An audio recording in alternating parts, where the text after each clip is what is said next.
अस्सलाम वालेकुम dear students, मैं हूं अब्दुल मजीद। रेन एंड मार्टन के लेक्चर नंबर 6 में आप सबको खुश आमदीद। आज का हमारा टॉपिक है प्रेडिकेट में ऑब्जेक्ट क्या होता है और उस ऑब्जेक्ट का एट्रीब्यूट क्या होता है। जब किसी प्रेडिकेट में ट्रांजिटिव वर्ब होता है तो उस ट्रांजिटिव वर्ब को ऑब्जेक्ट की ज़रूरत हुआ करती है। बगैर ऑब्जेक्ट के वो ट्रांजिटिव वर्ब पूरा सेंस नहीं दे पा सकता। यानी ट्रांजिटिव वर्ब में जो एक्शन, जो काम हो रहा है, उस काम का पूरा असर उस ऑब्जेक्ट पे पड़ा करता है। इसलिए हम कह सकते हैं कि अफेक्टेड थिंग और person of a sentence is called an object. यानी जुमले में वो चीज़ या शख्स जो मुतासर हो रहा है, जिस पर काम का असर पड़ रहा है, वो ऑब्जेक्ट है। ये जुमला देख लें, बर्ड्स बिल्ड नेस्ट्स, यानी परिंदे घोंसले बनाते हैं। ये घोंसले जो हैं ये ऑब्जेक्ट है। अगर इस जुमले से ये ऑब्जेक्ट निकाल दें तो ये जुमला पूरा सेंस नहीं दे सकेगा। क्यों? बर्ड्स बिल्ड, परिंदे बनाते हैं। क्या बनाते हैं? अगर ऑब्जेक्ट नहीं है तो पूरा पता नहीं चलता कि परिंदे क्या बनाते हैं। ऑब्जेक्ट देंगे तो पूरा सेंस निकल आएगा कि परिंदे घोंसले बनाते हैं। ये दूसरा जुमला देख लें, आई नो हिम, मैं इसको पहचानता हूँ। हिम जो है ये ऑब्जेक्ट है। अगर इस ऑब्जेक्ट को निकाल दें, आई नो, मैं जानता हूँ। क्या जानता हूँ? पता नहीं चलता, पूरा सेंस नहीं मिलता। इसलिए इसको ऑब्जेक्ट देंगे हिम। आई नो हिम, मैं इसको पहचानता हूँ। ऑब्जेक्ट ने पूरे जुमले का सेंस कंप्लीट कर दिया। Sentence number 3, all good children pity the poor, सारे अच्छे लड़के गरीबों पे तरस खाते हैं। द पुअर ऑब्जेक्ट है। अगर इसको निकाल दें जुमले का कुछ न कुछ तो मतलब बनेगा, लेकिन पूरा मतलब नहीं बनेगा। द गुरखास लव फाइटिंग, गुरखास लड़ाई से प्यार करते हैं। अब गुरखास लव, प्यार करते हैं। किससे प्यार करते हैं? किस चीज़ को पसंद करते हैं? फाइटिंग, फाइटिंग यहाँ ऑब्जेक्ट है। ऑब्जेक्ट को निकालेंगे तो सेंटेंस का पूरा मतलब जाहिर नहीं होगा। The foolish crow try to sing, बेवकूफ़ कौवे ने गाने की कोशिश की। अब ये टू सिंग जो है ये ऑब्जेक्ट है, ठीक है। Our soldiers try to scale the cliff, हमारे सिपाहियों ने पहाड़ी पर चढ़ने की कोशिश की। To scale the cliff, to scale the cliff, ये पूरा का पूरा क्या है? ये ऑब्जेक्ट है। ही कैन प्ले फुटबॉल, ये फुटबॉल खेल सकता है। फुटबॉल ऑब्जेक्ट है। अगर इसको निकाल दें, ही कैन प्ले, ये खेल सकता है, पूरा मतलब जाहिर नहीं होता। क्या खेल सकता है? ऑब्जेक्ट लगाएंगे तो पूरा मतलब जाहिर होगा। ये सारा मामला ट्रांजिटिव वर्ब के साथ होता है। अगर इंट्रांजिटिव वर्ब हो तो उसका मतलब वर्ब के साथ ही निकल जाता है, उसको ऑब्जेक्ट की ज़रूरत नहीं पड़ती। एडवर्ब की कहीं ज़रूरत पड़ सकती है या सब्जेक्टिव कॉम्प्लीमेंट की ज़रूरत पड़ सकती है। तो ये एडवर्बल क्वालिफिकेशन और सब्जेक्टिव का कॉम्प्लीमेंट ये पिछले वीडियो में हम सीख चुके हैं इसी प्लेलिस्ट के अंदर। अब इस ऑब्जेक्ट का एट्रीब्यूट क्या होता है? डियर स्टूडेंट्स, याद रखें कि हर जुमले का सब्जेक्ट और ऑब्जेक्ट नाउन हुआ करता है। तो एट्रीब्यूट का मतलब है एडजेक्टिव। एडजेक्टिव डिस्क्राइब करता है नाउन को। जब वो एडजेक्टिव डिस्क्राइब करता है ऑब्जेक्ट को तो ये ऑब्जेक्ट का एट्रीब्यूट बनता है। अगर कोई एट्रीब्यूट डिस्क्राइब करता है सब्जेक्ट को तो ये सब्जेक्ट का एट्रीब्यूट होता है। तो ये सिंपल सी बात है। इस टेबल पे थोड़ा गौर कीजिए।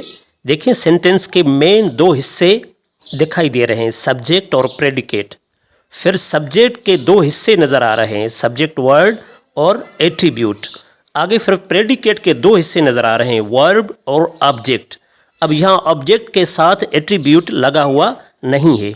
इसको हम लगा के देखते हैं कि एट्रीब्यूट कैसे लगता है, वो मैं आपको दिखाता हूँ। अब ये पहला सेंटेंस देख लें, बर्ड्स बिल्ड नेस्ट्स।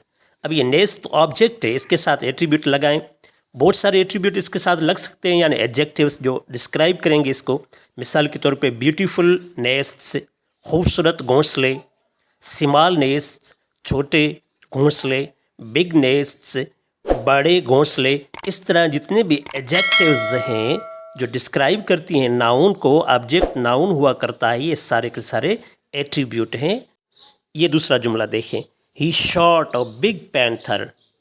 अब इसमें पैंथर जो है, चीता, ये ऑब्जेक्ट है, ठीक है। इस ऑब्जेक्ट के एट्रीब्यूट देखें कौन से हैं? अ और बिग, ये एट्रीब्यूट हैं। ये दूसरा मिसाल देखें, आई एट अ रेड एप्पल, ठीक है, मैंने एक सुर्ख सेब खाया। अब एप्पल तो ऑब्जेक्ट है, ये सुर्ख रेड जो है ये इसका क्या है? एट्रीब्यूट है जो इसको डिस्क्राइब कर रहा है। डियर स्टूडेंट्स, याद रखिए कि ज़रूरी नहीं है कि हर ऑब्जेक्ट को एट्रीब्यूट हो या हर सब्जेक्ट को एट्रीब्यूट हो। जैसा कि आप इस ऊपर के टेबल में देख रहे हैं कि सारे ऑब्जेक्ट एट्रीब्यूट के बगैर हैं, क्योंकि ऑब्जेक्ट के साथ एट्रीब्यूट कहीं हो भी सकता है, कहीं नहीं भी हो सकता है। अब रेनिन मार्टन के book number 2 part number 1 page number 154 पे एक्सरसाइज है, इसको देख लें, इसको हल कर लें ताकि कंसेप्ट क्लियर हो जाए। Sentence number 1, the world knows nothing of its greatest man. अब यहाँ सब्जेक्ट तो वर्ल्ड है, उसके बाद नोज ये ट्रांजिटिव वर्ब है, इसके बाद ये सारा ऑब्जेक्ट है। Nothing of its greatest man ये ऑब्जेक्ट है। अब इस ऑब्जेक्ट में एट्रीब्यूट है कि नहीं है? है। क्यों? कि मैन जो है ये नाउन है, ठीक है। ग्रेटेस्ट ये एडजेक्टिव है, यानी एट्रीब्यूट है जो डिस्क्राइब कर रही है मैन को। ये दूसरा नंबर सेंटेंस देख लें, we should learn to govern ourselves. अब वी यहाँ सब्जेक्ट वर्ड है, शुड लर्न ट्रांजिटिव वर्ब है, हमें सीखना चाहिए। क्या सीखना चाहिए? तो इसका ऑब्जेक्ट है टू गॉन और सेल्स, अपने ऊपर हुकूमत करना, खुद को चलाना सीखना चाहिए। सेंटेंस नंबर 3 और बड़ा इंटरेस्टिंग सेंटेंस है, her arms across her breast she laid. असल में ये एक पोएम है। इस लाइन का बैकग्राउंड ये है कि ये नज़म की लाइन है और एक लड़की है जो फ़कीर है और बादशाह के पास भीख मांगने के लिए आती है, तो वो अपनी कलाइयाँ बाजू जो हैं वो अपनी चेस्ट पे, ब्रीस्ट पे, छाती पे रख देती है, जिससे वो खूबसूरत नज़र आती है और वो बादशाह उसको पसंद करता है और बाद में खुलासा ये उसका कि वो उसकी वाइफ बन जाती है। बड़ी इंटरेस्टिंग एक नज़म है, उसकी लाइन है ये। अब इस सेंटेंस में शी के अलावा पूरा प्रेडिकेट है, ठीक है। लेड ट्रांजिटिव वर्ब है, आर्म्स ये ऑब्जेक्ट है और इससे पहले हर है, हर आर्म्स, हर जो है ये एट्रीब्यूट है, यानी एडजेक्टिव डिस्क्राइब कर रही है आर्म्स को। और अक्रॉस द ब्रेस्ट ये जो है ये एडवर्बल क्वालिफिकेशन है, यानी एडवर्ब फ्रेज है।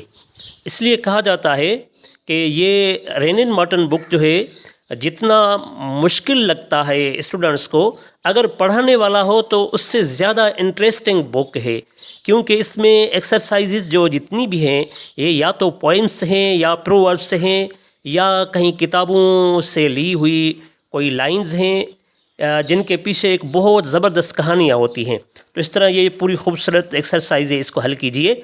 अगर कहीं भी मसला दरपेश आता है तो ये मेरा व्हाट्सएप नंबर आपको दिखाई दे रहा है, इस पे वाज़े प्रॉब्लम आप अपना मेंशन कीजिए, मेरी टीम आपको ज़रूर रिप्लाई करेगी, गाइड करेगी इंशाल्लाह। फिर मिलेंगे अगली वीडियो में, तब तक दीजिए इजाज़त। अल्लाह हाफिज़, टेक केयर।